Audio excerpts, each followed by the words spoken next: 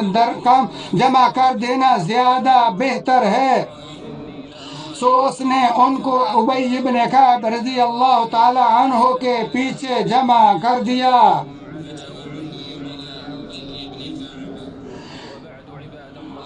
اس تمام تر تفصیل کے بعد اللہ کے بندو حرمین سے کسی ایک حرم میں یا کسی دوسری مسجد میں نماز پڑھنے کی جس کی نیت سچی اور عزم پختہ تھا مگر کسی عذر یا رکاوٹ کے حائل ہونے کی وجہ سے اس نے اپنے گھر میں ہی نماز پڑھ لی تو اسے ثواب پورا ہی ملے گا انشاءاللہ،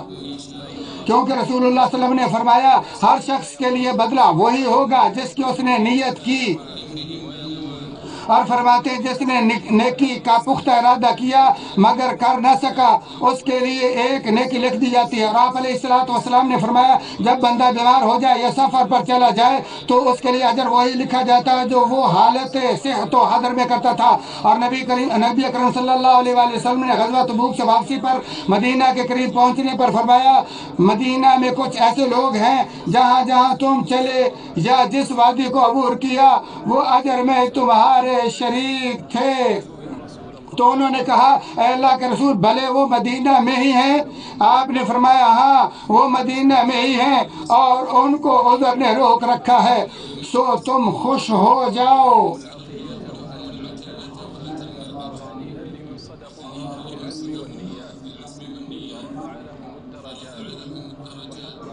پختہ عزم اور سچی نیت کرنے والوں کے لیے خوشخبری ہے، بشارت ہے کہ اللہ تبارک تعالیٰ نے